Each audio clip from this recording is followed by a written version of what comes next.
So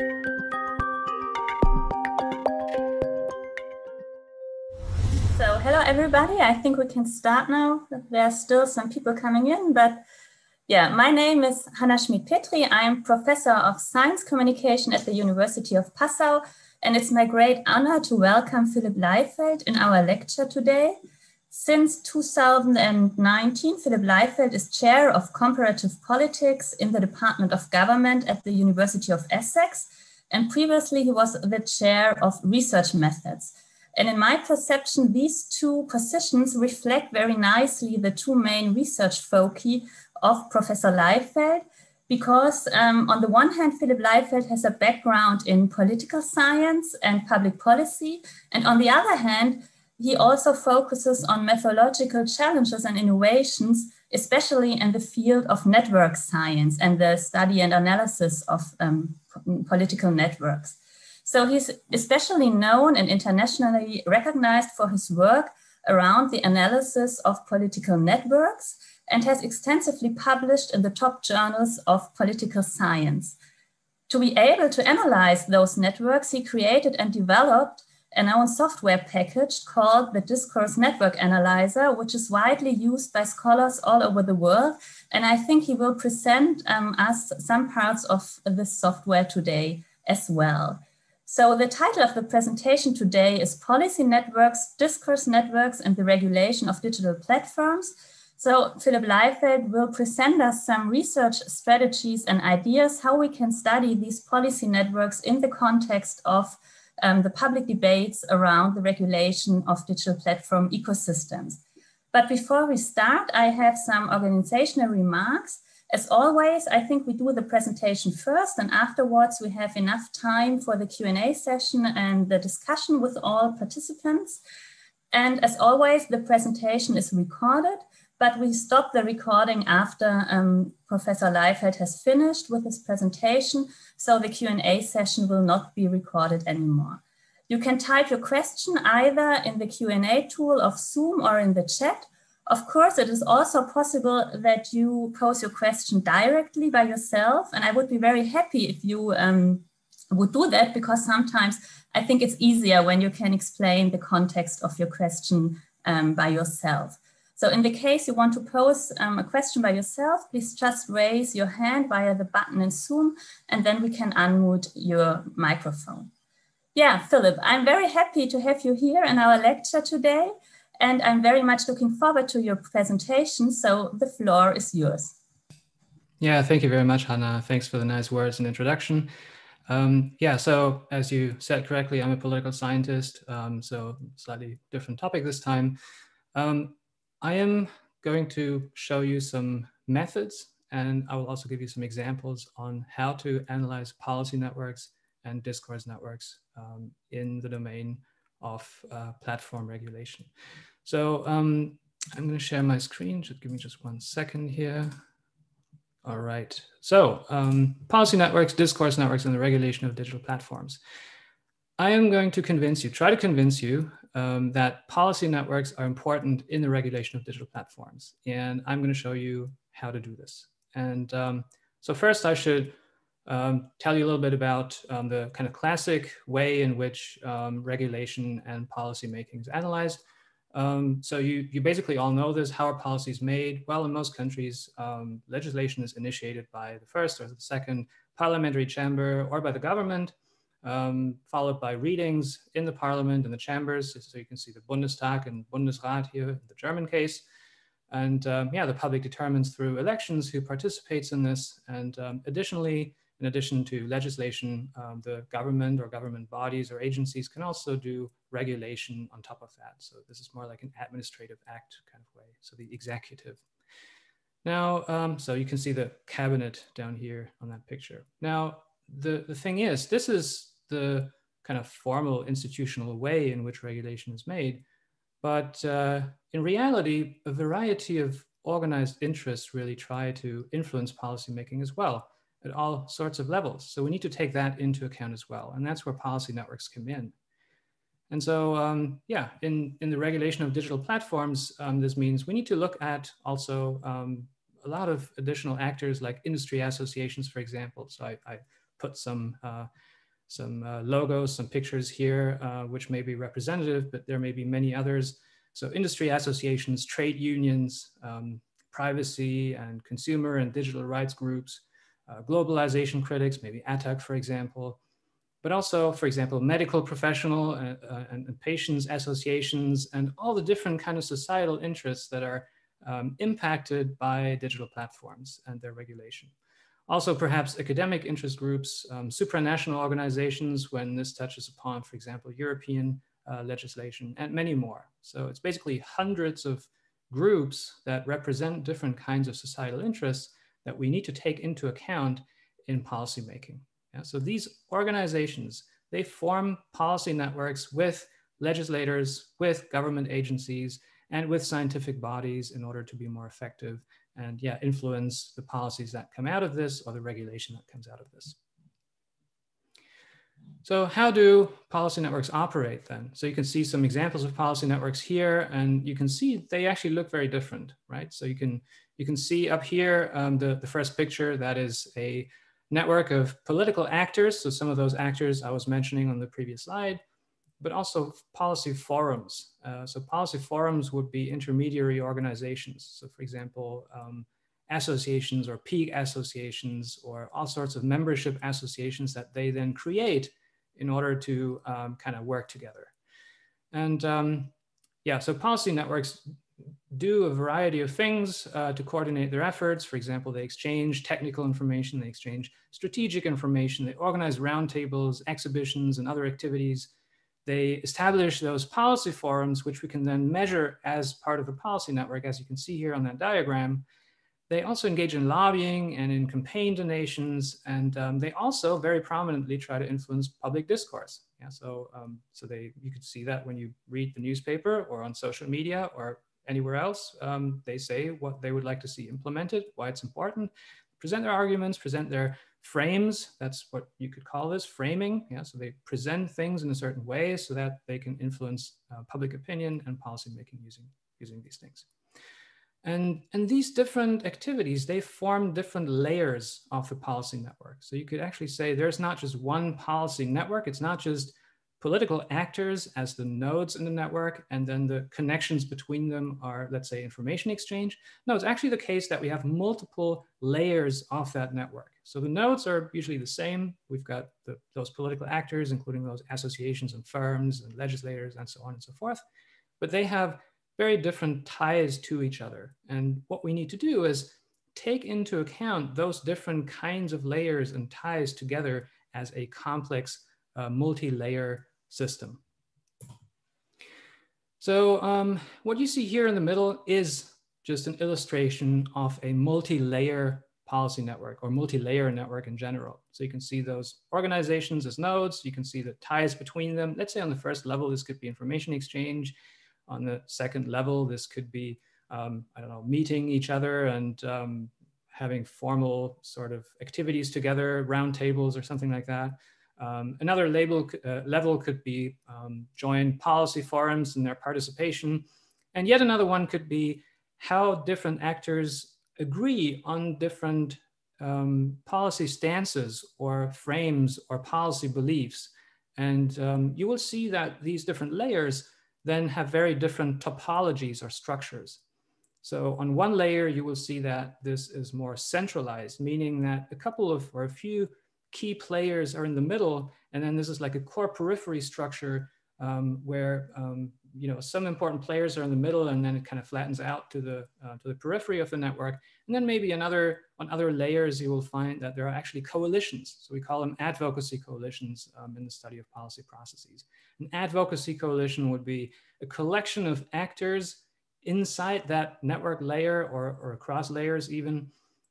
A coalition basically is held together by joint policy beliefs about what should be done and how things should be done in the regulation of a specific topic. In this case, digital platforms. So policy networks are temporal, multi-layer, complex systems, and therefore we should analyze these processes as such. And you can see here also, these layers don't just influence each other, but they also both influence legislation and policies and regulation in different ways, but they're also being influenced by a number of independent variables, by other things that can explain what these networks look like. So we basically need to do two things. We need to first explain what structures those networks. Why do they look the way they do? And then secondly, we also need to find the different ways in which these networks are connected to actual policy outputs. Yeah, so we could do that at the level of coalitions. So how polarized are the coalitions, and does that lead to policy stalemate? Do we see more legislation and regulation if there's less polarization between those coalitions, for example? Do we see certain key players emerging? So that's at the second level, at the node level. So we can create variables at the level of the individual organizations. Are some organizations more central? Do they act as brokers between those coalitions that come up, for example? And then we can also look at processes in these networks, for example, contagion. Yeah, so if, let's say, certain policy actors hold certain policy beliefs about how regulation should be done, does that diffuse to other actors? Do they learn, do they imitate what other actors say or do? So of course, that is the intended outcome in some parts of the network. So you will see that interest associations, for example, of course, will try to seek ties to policymakers and will try to put forth their ideas so that they're adopted and put into legislation. Can we track those processes? Is it possible to find empirical evidence for such processes, and how does it unfold? So these are the questions we're dealing with here. Now, traditionally, policy networks are measured by looking at questionnaires. So you try to identify the key players in a given field. So let's say in the regulation of digital platforms, you would do, let's say, a survey or maybe a pre-study where you come up with all the different names that may potentially matter. And then you administer the questionnaires to them and ask them on a roster, here are the other organizations that may potentially matter. Whom do you send, let's say, technical or scientific information to? From whom do you receive such information? Also political and strategic information. Whom do you receive that information from? Who do you share it with? And then also a lot of other additional questions that may partly relate to networks and partly be just attributes basically for the nodes in that network. So here, this is basically an example of a roster from a very different field. I think this is environmental regulation in Switzerland. So questions are then, what are the actors who are involved? How are they related? What do they want? And based on the information we can get from those questionnaires, what advocacy coalitions emerge in the policy network? And also, what are their policy forums and activities? So that gives us the basis of what we try to do. We want to study how these networks unfold, how they are connected across the different layers. And then we can try to answer how that impacts legislation and regulation. Now, there is something else that is very hard to measure using questionnaires like this, and that is, what are the conflicting or congruent goals of those organizations? So what are the frames or policy beliefs that they hold? What are the frames they use to influence decision makers and public opinion? And that's very hard to do using these surveys. We can try to do it, but we won't be able to catch every single thing that these actors will propose to do. So what are we to do? We can use discourse networks, which is basically a procedure that is based on content coding, and create networks out of this. But before I go to that area, I'd like to also focus briefly on the question of what explains the topology or structure of a policy network. So what is the data generating process basically that creates the observed network topology? Let's say we have a network like this one here. This could be a policy network. This is not necessarily the network around the regulation of digital platforms, but it could be, could easily be. So why do we see this particular structure? Why do we see that this one node on the left is exchanging information with that other node on the left, but not with that other node on the right, and so on, these kind of questions.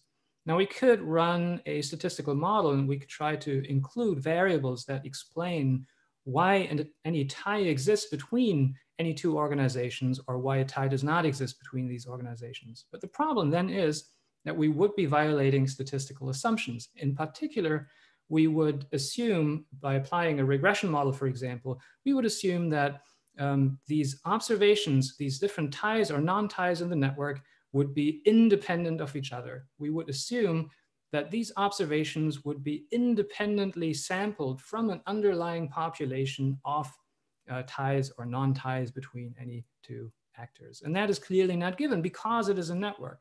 Because it's a network, we have complex dependency structures, and so we need to model them accordingly. And so what we can do is we can apply a specialized statistical model for network data. These models are basically like the statistical models we apply elsewhere in science everywhere. But in addition to those variables that explain the presence or absence of a tie, we can also include higher order mechanisms that jointly then lead to the observed structure. So here are some examples. We can count how many ties we have in the network. We can look for a tendency of reciprocity. So if I send something to you, then will you reciprocate and send something back to me? We can also control for popularity effects. So if I receive information from one organization, does that mean that I will tend to receive information from other organizations as well?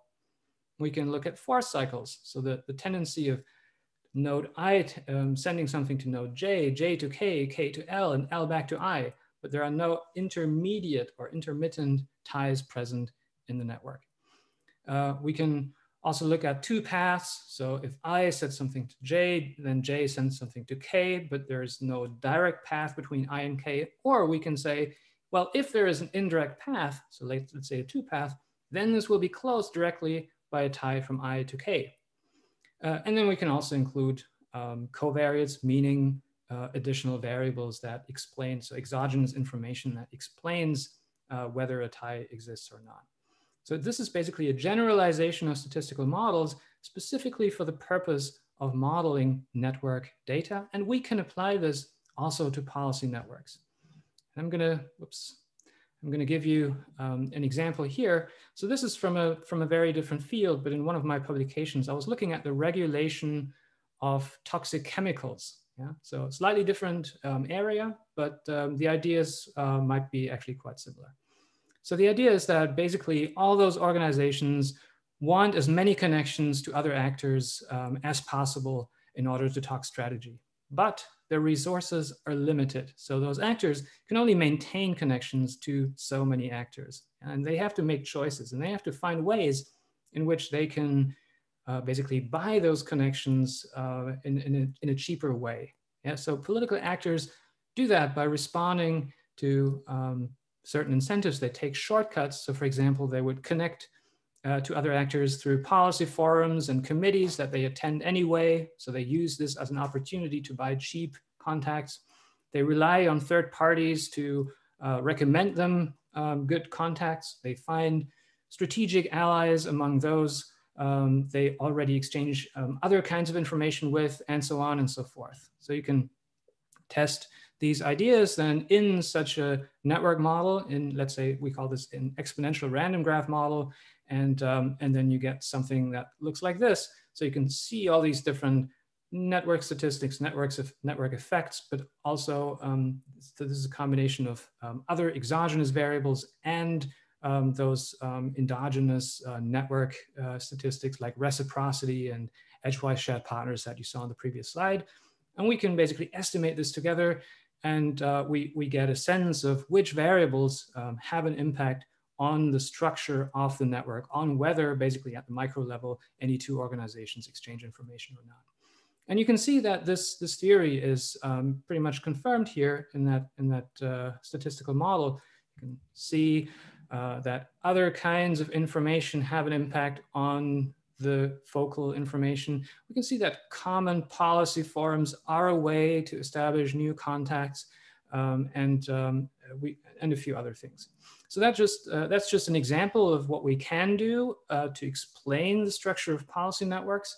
And now let me also talk a little bit about policy debates. So this was basically the input side. So we want to explain what those policy networks look like. But we also want to describe these policy networks in a more kind of applied way in terms of what the different parts of the network actually stand for. So we can now basically take these actors and look at their policy beliefs and the coalitions that come out of these networks, and we can look at how they are embedded in policy debates. And so my working definition of a policy debate is that political actors make public claims conditional on each other. So let's unpack that a little bit. So political actors, as I said, they're interest groups and legislators and so on. They make public claims. So that means you can find them, let's say, in the media, in parliamentary minutes, or in other arenas, maybe social media also. They make claims. That means they say what kinds of policies or regulation they want to see implemented. And they do that conditional on each other. And that introduces these sorts of network dependencies. That's why the things that these different actors say, that's why they are not independent of each other. And we need to model how they're not independent of each other and how one actor influences another actor in order to understand the policy outcomes that actually come about. Okay, so that leads me to the topic of discourse networks and digital platforms. So basically, I have now given you an overview of why we should care about policy networks and that they're structured as multi-layer systems, as complex temporal systems, that we can try to explain them, but that it's also important that we look at the actual contents they deal with and the policy beliefs that they put forth as attempts to influence regulation. So now in the second part of the talk, I will try to explain how we can measure that and what kinds of ways we can, or what kinds of methods we can use to understand the coalition structure in such a policy network. So I have created a software. It's based on Java. It's called Discourse Network Analyzer, in short DNA. And you can download this for free. It runs on any operating system. And it has two purposes. The first one is we can take a look at text data and we can annotate those text data. So we can assign tags. It's basically content analysis.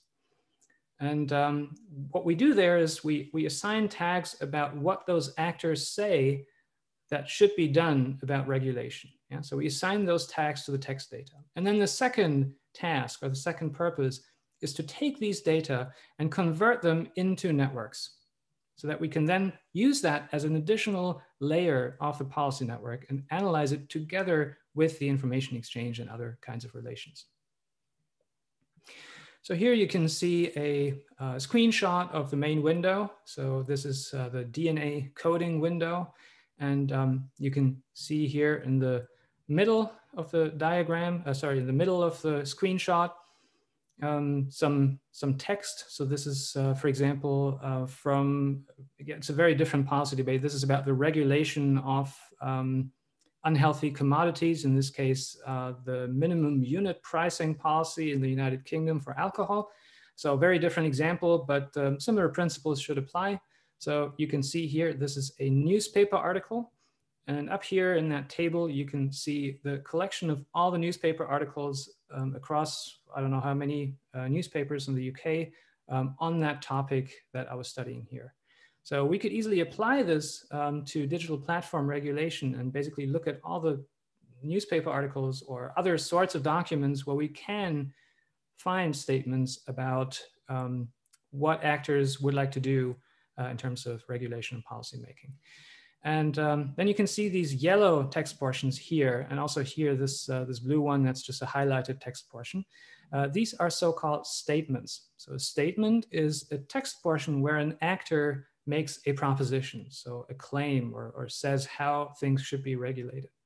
And there are different ways in which we can do this. So we could code policies or policy instruments about what should be done, or we could code something like frames. So frames would be interpretations or arguments for or against a certain policy. And either way is fine, and these can answer different kinds of questions, but we need to agree on what needs to be coded as a concept in the beginning before starting that whole coding process. And so you can highlight text portions like this, right click and say insert statement, And then this is basically annotated as a statement, and you can enter the person who said something, the organization the person belongs to, the concept that this person or organization is putting forth, so the argument that is being made or the policy instrument that is suggested, and then a checkbox here for a binary variable for agreement or disagreement. So does this person or organization agree with that concept or reject that concept? So support or reject that concept. And if we do this for a number of different articles or a number of documents, then we can aggregate this into a network and we can export that network and analyze it empirically. So let me show you this. This is pretty much what comes out of it in the end. This is, again, this example from minimum unit pricing. So we see all those different colors of nodes. These are different actor types. And you can see how they are connected by ties of different strengths. And these ties basically represent how similar they are in terms of the convictions or the statements that they make in the policy debate. And you can see that basically two big coalitions come up here. So one on the left and one on the right about different ideas on how this should be regulated. And you see these blue hyperplanes or bubbles, and these are the outcome of a graph clustering technique. So in this case, the Louvain algorithm. And this can basically serve as a description or depiction of the advocacy coalitions that exist in the policy debate or in the policy process.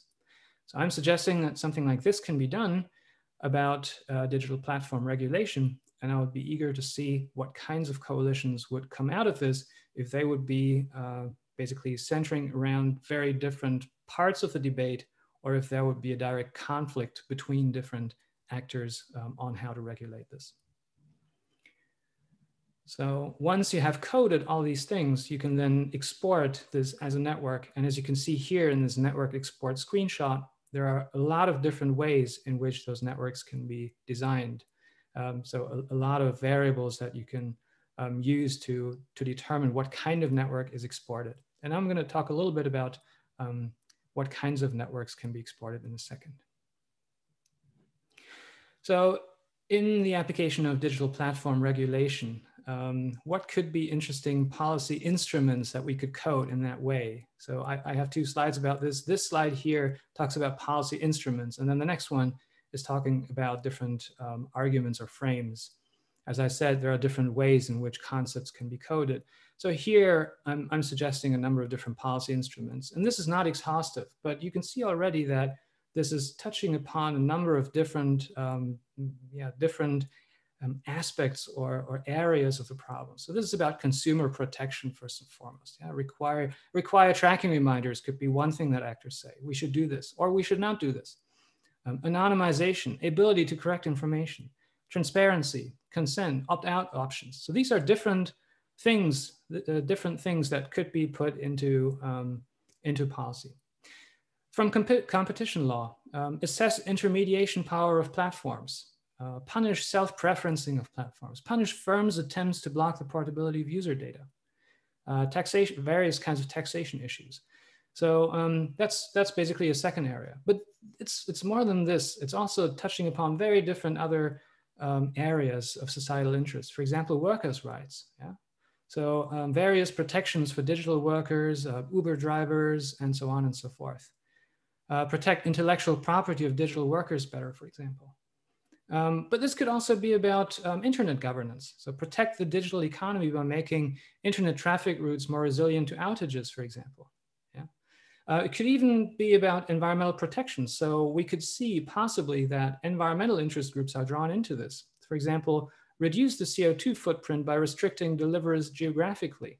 Yeah, it's just one possibility. I'm not saying this is showing up, but it's one thing that we could potentially observe in the policy debate. So these kinds of concepts could be coded, and then we could see what kinds of coalitions come out of this and how they then interact to produce regulation and policymaking. Or we could be coding frames and arguments. So let's say from the domain of innovation, competition, and economy. So let's say digital platforms are good because they boost the innovative capacity. or platforms are bad because they shut out traditional firms or SMEs, or platforms lead to a lot of market concentration and therefore they increase inequality, so they're bad. Or platforms kill traditional jobs, hence they're bad. Or platforms lead to growth and modernization. So very different ways in which that whole thing can be framed. Or individual rights. Platforms lead to low wages and they erode workers' rights. Platforms lead to flexible working arrangements. Platforms promote digital abuse. Platforms facilitate fraud through data breaches. Or from the environmental domain, platforms reduce individual travel. Good thing. Platforms are energy hungry. Oh, I put a plus here, but that should be a minus, obviously. Or vulnerability. Platforms will endanger network neutrality, could be one thing that people say. Or platforms will lead to better internet infrastructure. So again, a number of different frames and arguments that could be coded, and this is certainly not exhaustive, and it would be interesting to see what is to be found there. Okay, now I'll give you a graphical intuition of how we're going to use those concepts and how we're going to create those networks based on that. So imagine when you read those articles, you see all those actors popping up. So here you see them, actor 1, 2, 3, 4, and 5, and so on and so forth. It's just an illustration. And you also see those concepts popping up, concept 1, 2, 3, 4, 5, and so on and so forth. So when you code those statements, you will see that an actor talks about a certain concept. And based on that, we can construct an affiliation network. So if actor 1, for example, talks about concept 1, and actor 2 also talks about concept 1, then they both should be related to concept 1 in this so-called affiliation network. Now, what we can do is, based on that affiliation network, we can then create an actor network. So we can say, well, if actor 1 and actor 2 both refer to the same concept, then we could just connect them directly with an edge or with a tie. And that means they must have something in common, so we're connecting them. So what happens if they have more than one concept in common? Let's say they share 30 different concepts. Then the consequence would be that we create a tie between A1 and A2 again, and this time that tie could have an edge weight of 30, for example. Yeah, so we can draw different line widths or strengths between them depending on how many concepts they agree on or have in common. And then basically in this actor network, we can then try to find those coalitions by applying graph clustering technique, just like I was showing you on that slide before. But this is only one thing that we can do. So this is the actor network, but we could also create a concept network. So we can look at how the different concepts are related to each other, like a conceptual map of the policy debate in terms of whether actors join them together by referring to both of them. So let's say concept 1 and concept 3 here would be related to each other. So they must belong to the same kind of regulatory approach, for example, or frame, because they're both mentioned by actor 2 in a similar way. And so that way you can create this kind of concept map or framing map of the regulatory discourse. Okay, now one thing is missing, and that is the agreement and disagreement extension. So imagine that you've got two coalitions, and these two coalitions talk about the same things, but one coalition is against a certain thing, and the other coalition is in favor of that thing. Yeah? If we ignore agreement and disagreement, then it would look as if these coalitions were basically part of the same coalition. So we're just getting one cluster essentially, because they're connected to the same concepts. So we need to distinguish between support of those concepts and rejection of those concepts in order to be able to distinguish between the different coalitions in the political process. And so we can do that here.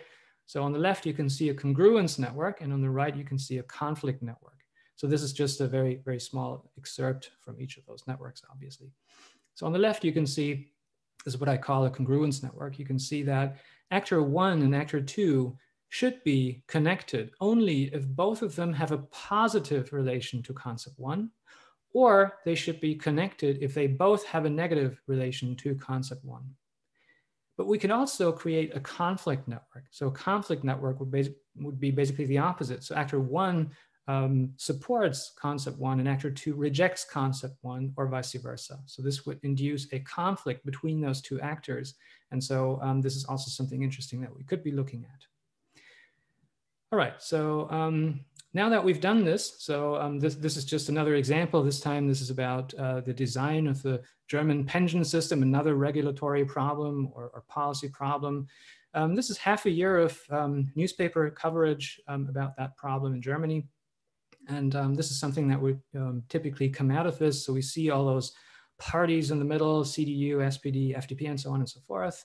Also federal ministries like the BMAS, which is the Federal Ministry of Labor and Social Affairs, the peak associations like BDA, for example, and what is it, DGB, for example. And then you've got all those other organizations all around it. Now, there's a problem here. You can't see any coalitions, right? So that's of course a big problem. You want to be able to see coalitions, but you can't. So the problem here is that we did not normalize the tie weights between those actors, because put yourself in the position of a party or a federal ministry. They will, for various reasons, agree with a lot of different things that are being said. So first of all, they're membership organizations, especially the parties. So they have very different constituencies and party wings and so on. So they tend to agree to a variety of different stakeholders and positions. And because of that, they will then tend to be at the center of the diagram. So you can see that here, all the parties basically end up, almost all parties, tend to end up in the middle of the diagram and have connections into various directions.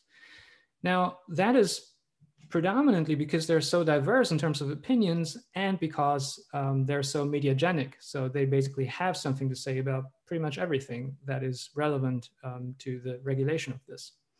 So what we should be doing instead, if we want to avoid getting a core periphery structure, is that we should normalize the data. So instead of asking how many connections or how many different concepts do any two actors agree on, we should be asking how many different concepts do these actors agree on as a share of how many things they talk about in general. Yeah, so by doing that, we basically normalize the data such that we talk about differences in opinion rather than the actual volume or magnitude of activity. So we're canceling out the activity or the frequency with which actors talk in the media, and we're only looking at those interest profiles. And if we do that, if we take each edge, so let's say here on the right-hand side between this yellow actor and that red actor here. So let's say they have an edge weight of, let's say 20.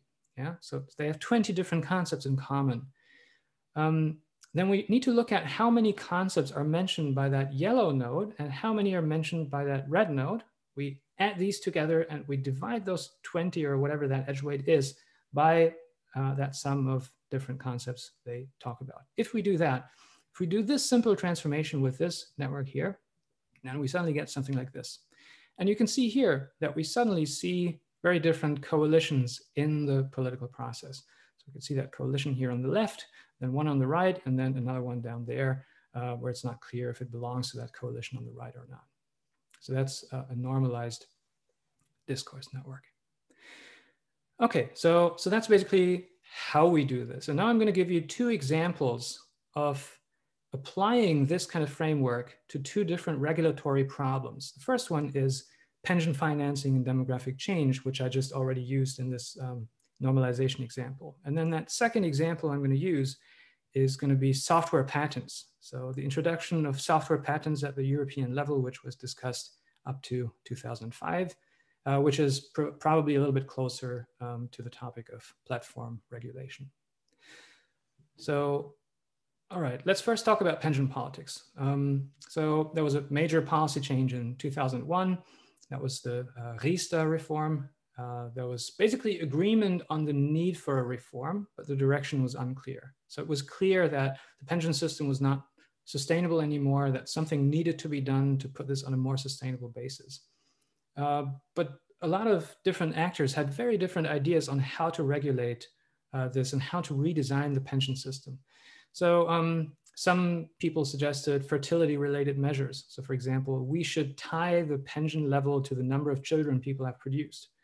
Or some actors suggested strengthening the insurance principle by basically stripping everything out of the pension system that didn't really belong there from an insurance perspective. labor market measures. If only we could fix the labor market, then basically the problem would be gone because enough people would be contributing into the pension system. Immigration, if we have enough immigrants, then they can contribute to the pension system, and therefore the financing gap will be closed.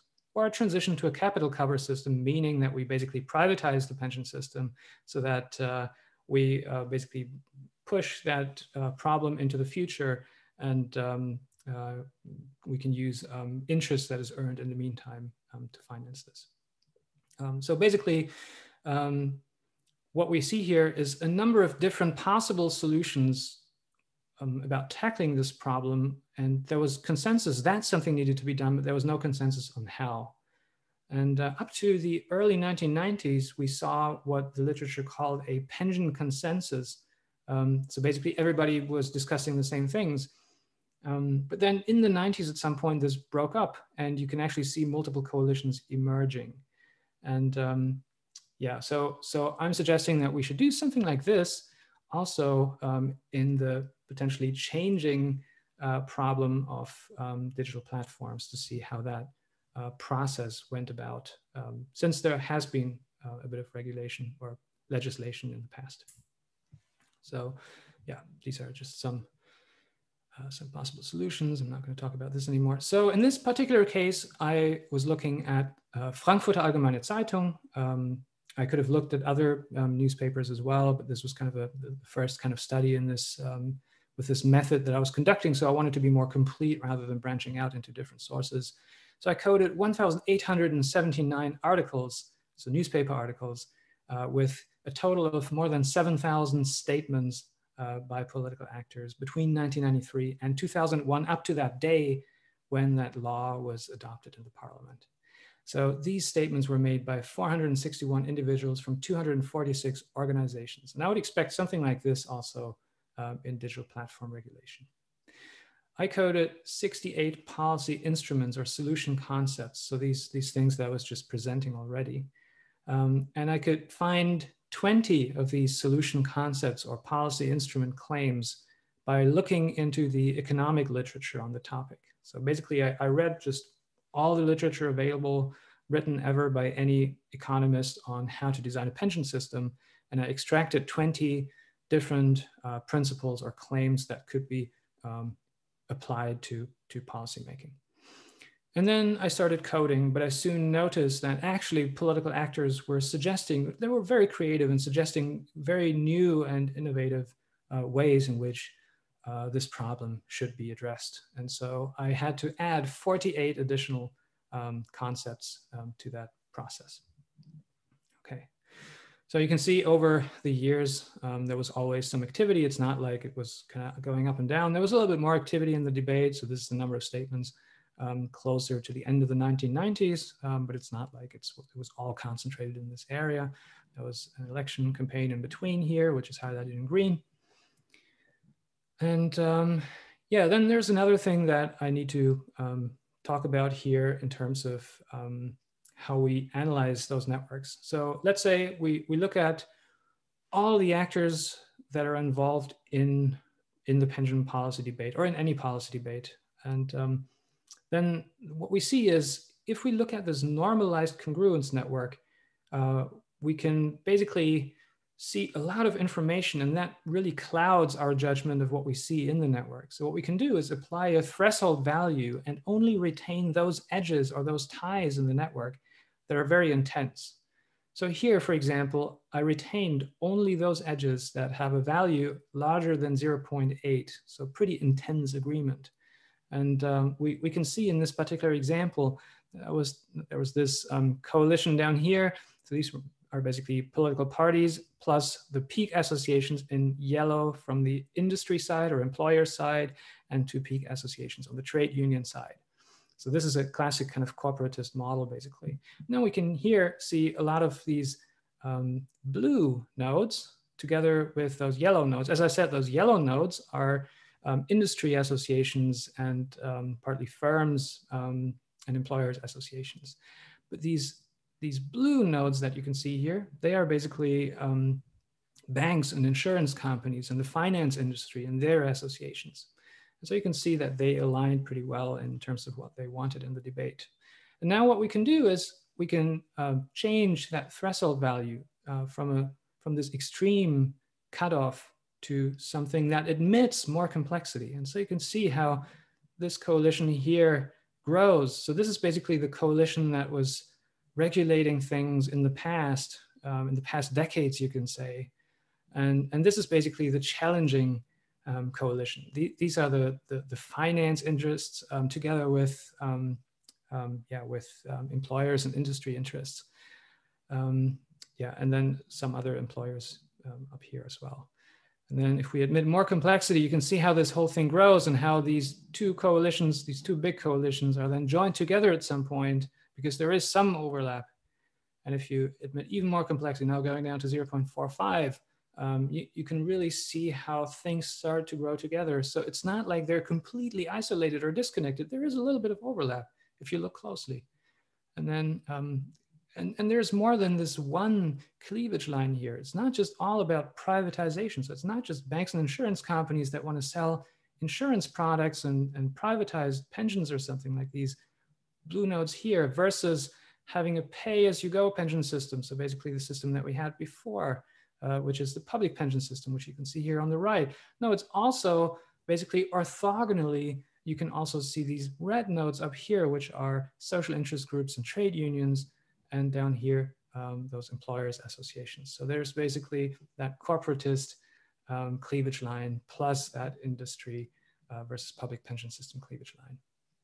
And now you can see that the more complexity you admit, the more complex it really becomes. And at some point you won't be able to see those coalitions anymore. And that's why it's important to find that optimal threshold value. All right, now let's look at this over time a little bit. So here's how we started in, let's say, 1997. And before that, it looked pretty much identical. So you can see that the parties are here in the middle, these gray nodes here, and also some ministries and government agencies. Then you can see predominantly those industry associations, those yellow nodes on one side, and those red nodes, which are the social interest groups and trade unions on the other side. So this is pretty much what we would expect in normal policymaking in Germany in a corporatist setting. Yeah, so we see labor versus capital in a sense, but they don't fundamentally disagree. So they're not like really isolated or something like that. And then you can see those finance actors and insurance companies basically here and here and down here, but also up here. So basically all around it. So they're very peripheral.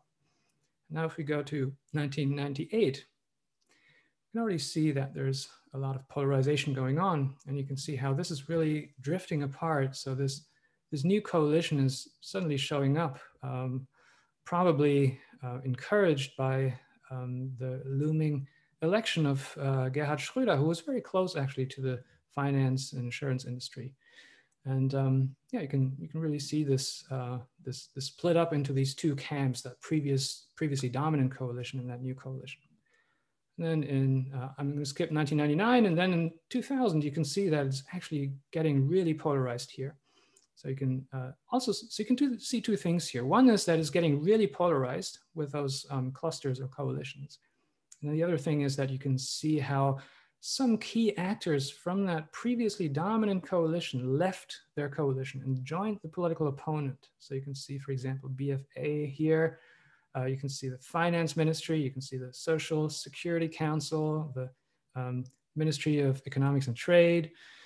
Another trade union here. So in a kind of iterative process, you could see how they either learned policy beliefs, so they were convinced to basically join the opponent, or their leading staff were replaced by more conformable people, which is the case, for example, in the Social Security Council here. So, and then in 2001, in the year when that law was adopted, we can see basically the same picture that we saw in 1997. It's pretty much centralized, except that this time it's the new coalition which is really dominant here. And now the members of that previously dominant coalition can be found here and even here between these parts of that financial coalition. So I think this is really telling about that policy process. And I think we should be doing something like that also in the regulation of digital platforms. Yeah, you can then look at the different policy instrument choices and how they, how the different concepts and frames belong together and how they can be clustered in terms of co-usage. I'm not going to go into too much detail here. And now I'm going to finally give you a second example on software patents, which is perhaps a little bit closer to the regulation of digital platforms. Software patents in the EU. So together with my co-author, Sebastian Hauns, we were looking at the discourse coalitions over time between 1997 and 2005 in 5 major EU newspapers. We were looking at 33 arguments or claims in a total of 450 statements. And so in terms of the case study background, the European Commission in 1997 proposed software patents together with or backed by, let's say, large companies. Now, the initiative was then rejected by the European Parliament in 2007. That's how long that legislative process took. And in the meantime, the issue was debated in the media. And that's basically what we're looking at. And now the research question is, how is this possible? It's a very unusual case that a let's say, economically relatively, I would say, not so powerful coalition prevails over that strong industry-led coalition of supporters of software patents. How did they do that? And so we were looking at those discourse coalitions over time, and we could see that basically 2 stable coalitions exist over time, and that at any point in time, the opponents of software patents, despite being economically weaker, we're arguing in a more congruent way. So that's not causal evidence, but it is, let's say, there is a certain correlation here, and I'm going to show you that correlation in a second. So if we aggregate that whole actor congruence network over the whole time period, then this is pretty much what we see. So 2 big coalitions. You can see the European Parliament here with ties across the 2 camps. Also, the European Commission has some. You can see the French government here, the German government here, and then you can see here on the pro software patent side, you can see these leading associations and interest groups here, but also like here and here, but also a number of companies like Microsoft and Nokia, for example, and Siemens. And then here on the anti-regulation side, you could see the Foundation for the Freedom of Information Infrastructure as a very central actor, ATTAC, Globalization Critics, Free Software Foundation, some European People's Party legislators in the European Parliament, and a few other organizations. So yeah, so I think this is in and of itself interesting, but let's also look at the conflict network. So what you saw here on the previous slide, whoops, here, this is the congruence network. And now, so this is basically the agreement between actors and how that forms these different coalitions. But now let's also look at that conflict network. So this is going to be the same diagram, except we're also in red this time, visualizing conflict ties. And you can see there's a lot of conflict going on between the 2 camps, obviously, but not so much within the camps. And now we can look at this over time. This corresponds to the 3 readings in the European Parliament. And we can see at all 3 time points, there are no connections between the 2 camps, between the contra and the pro camp respectively. And you can also see how the pro camp was very centralized, whereas the contra camp was more decentralized. And you could also see how there was a lot of clustering going on. So basically the opponents of software patents were better at bundling the different frames and arguments together so that they all basically, like an echo chamber, repeated mutual arguments and frames. And that was not the case here in that other coalition. So we can also measure that directly. It's, for example, number of actors, density, and clustering. And we can see in these time series here that there are higher values basically for the opponents of software patents at all time points. We can also see how in this discourse network diagram here on concepts, we can see how the pro-software patent coalition was not as good as the contra software patents coalition at bundling frames together. So in gray here, you can see the opponents of software patents and how they were able to present arguments together. And you can see the innovation frame and small and medium-sized enterprise frame and democracy frame and also growth were very centrally located in the debate and all occupied mainly by the opponents of software patents. And that's something additional that we can see in that debate, and how this could also, we can also see how this could be applied to digital platforms more generally, not just software patents, which was a little bit further down in time. All right, so in my talk, I have presented a methodology for analyzing political discourse networks. And I think this is important because we don't just want to look at policy networks and the interactions between the different actors. We also want to understand what they stand for and what advocacy coalitions with different policy beliefs come out of it, which actors act as brokers, how coherent these different coalitions are, and so on and so forth. And I think we should be applying this to digital platform regulation. And I think this will answer interesting questions, such as how many advocacy coalitions exist? Are we just left with 2, or is it a field where we have a lot of different coalitions commensurate with the different societal interests that are touched? Or do these different interests go together? Do we see that, let's say, consumer rights and environmental protection and workers' rights and so on all form one big coalition? Or do we see that it kind of is more differentiated and they have actually different interests and they're not necessarily well aligned? And the same thing on the industry side, I guess. Who are those organizations and the members? What are the major conflict lines? How do actors connect frames and arguments to each other? How does that discourse develop over time? Are there brokers between the camps? How is the discourse network related to the information exchange and other layers of that network?